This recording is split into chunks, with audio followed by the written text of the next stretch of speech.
Semester one class 11 semester ওয়ানের কিছু গুরুত্বপূর্ণ প্রশ্ন নিয়ে এই ভিডিওতে আসা হলো। প্রথম কোশ্চেনটি দেখো সবাই। বলেছে P4O10 এর মধ্যে কতগুলি সিগমা এবং পাই বন্ড থাকবে। P4O10 এর ফর্মুলাটা জানতে হবে, ফর্মুলা না জানলে সিগমা পাই বন্ড ক্যালকুলেট করা যাবে না। P4O10 এর যে স্ট্রাকচারটা সেটা এই রকমের হয়। পি থাকে এখানে ডবল বন্ডে ও, এইখানে একটা ও থাকবে, এইখানে একটা ও থাকবে, এইখানে থাকবে পি, এইখানেও থাকবে পি, এইখানে একটা ও থাকবে, এইখানে একটা ও থাকবে। এবার এখানে ডবল বন্ডে একটা অক্সিজেন, এখানে ডবল বন্ডে একটা অক্সিজেন, আর এইখানে একটা পিওপি বন্ড থাকবে, পি। ঠিক আছে, যেটা এইটার সাথে এখানে যে মেইন জিনিসটা আছে, এইখানে একটা ও এবং এইখানে একটা ও থাকবে, আর এই পি এর সঙ্গে একটা ডবল বন্ডে ও থাকবে। এটা হচ্ছে P4O10 এর স্ট্রাকচার। এবার বলেছে এখানে কতগুলি সিগমা আর পাই বন্ড থাকবে। Sigma pi bond, sigma bond মানে single bond, one single bond, one single bond is equals to one sigma bond. One double bond, one double bond is equals to one sigma and one pi bond. একটা single বন্ডের মধ্যে একটা sigma bond থাকে এবং একটা double বন্ডের মধ্যে একটা সিগমা একটা পাই বন্ড থাকে। এবার এখানে দেখা যাক কতগুলো সিগমা বন্ড আছে। এটা সিঙ্গেল বন্ড, এটা সিঙ্গেল বন্ড, এটা সিঙ্গেল বন্ড, এটা সিঙ্গেল, এটা সিঙ্গেল, এটা সিঙ্গেল, এটাও সিঙ্গেল, এটাও সিঙ্গেল, এটাও single, single single. Single bond কটা আছে? একটা, দুটো, তিনটে, চারটে, পাঁচটা, ছটা, সাতটা, আটটা, নটা, 10টা, 11টা, 12টা, টোটাল 12টা সিঙ্গেল বন্ড আছে। তো 12টা সিগমা বন্ড থাকবে, যেহেতু সিঙ্গেল বন্ড মানেই সিগমা বন্ড। আচ্ছা, ডাবল বন্ড আছে একটা, দুটো, তিনটে, চারটে, তাহলে চারটে ডাবল বন্ডের জন্য আরো চারটে সিগমা এবং চারটে পাই, তাহলে টোটাল সিগমা 16টা এবং চারটে পাই। ওকে, আরেকবার দেখে নি। সিঙ্গেল বন্ড একটা, দুটো, তিনটে, চারটে, পাঁচটা, ছটা, সাতটা, আটটা, নটা, 10টা, 11টা, 12টা, এখানে একটা রয়েছে।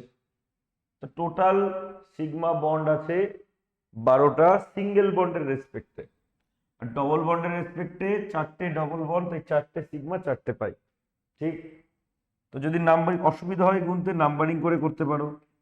একটা বন্ড, দুটো বন্ড, তিনটে বন্ড, চারটে বন্ড, পাঁচটা বন্ড, এইটা এই যে বন্ডটা এটা হচ্ছে গিয়ে 6টা, এটা 7টা, এটা 8টা, এটা 9টা, এটা 10টা, এটা 11টা, এটা 12টা, টোটাল 12টা সিঙ্গেল বন্ড, আর ডবল বন্ড তো বোঝাই যাচ্ছে। তাহলে অ্যান্সার হবে 16টা সিগমে 4টা পাই। ওকে, পরের কোশ্চেন। পরের কোশ্চেন বলেছে কোনটিতে NON বন্ধন দেখা যায়, NON বন্ধন। তো যদিও এটার অ্যান্সার এটাই হবে N2O5, তো আমরা স্ট্রাকচারগুলো একটু দেখে নিই। যেমন N2O স্ট্রাকচার হবে হচ্ছে N triple bond N, single bond ও, অক্সিজেনের মাথায় মাইনাস, এর মাথায় প্লাস। এটা হচ্ছে N2O স্ট্রাকচার, এটা লাফিং গ্যাস। ওকে, NO2 স্ট্রাকচারটা হচ্ছে এই রকমের হয়, এটা NO2 স্ট্রাকচার হয়, NO2 স্ট্রাকচার। N2O5 এর স্ট্রাকচার, N2O5 এর স্ট্রাকচার হবে এই রকমের, N2O5 এর স্ট্রাকচার, এটা হবে N2O5 এর স্ট্রাকচার। এখানে N এর মাথায় প্লাস পড়বে, কেন N এর চারটে বন্ড হয়ে যাচ্ছে, N ম্যাক্সিমাম তিনটে বন্ড করতে পারে, যেহেতু এখানে চারটে বন্ড করছে তাই প্লাস। এবং দেখো এখানে NON বন্ধনটা রয়েছে, NON। আর N2O3টা হচ্ছে গিয়ে N ডবল বন্ডে ও, N এই প্লাস পড়বে, এটা হচ্ছে N2O3 স্ট্রাকচার। তাহলে অ্যান্সার হবে NON বন্ধন কোথায় আছে? N2O5, nitrogen পেন্টঅক্সাইড। পরের কোশ্চেন, ClF3 এর গঠন। দেখো ClF3 তে সেন্ট্রাল মেটাল হচ্ছে Cl, ClF3 central metal Cl। তো এর হাইব্রিডাইজেশনটা বার করতে হবে। হাইব্রিডাইজেশনের ফর্মুলা কি? হাফ ইনটু, এখানে সেন্ট্রাল মেটাল Cl আছে, এই Cl এর শেষে 7টা ইলেকট্রন থাকে, তো 7। এখানে একযোজি বা মোনোভ্যালেন্ট এলিমেন্ট কতগুলো আছে? 3টে। ফ্লুরিন মোনোভ্যালেন্ট হয়, তো এখানে আমি 3 দিলাম। ওকে, এখানে কোনো অ্যানায়ন নেই, কোনো ক্যাটায়ন নেই। হাইব্রিডাইজেশনের যে ফর্মুলা আছে সবাই তোমরা জানো, হাইব্রিডাইজেশনের ফর্মুলা হচ্ছে হাফ ইনটু সেন্ট্রাল এলিমেন্টের লাস্ট ইলেকট্রন নাম্বার, যেটা ক্লোরিনের 7 আছে। মোনোভ্যালেন্ট ফ্লুরিন আছে 3টে, তাই 3টে।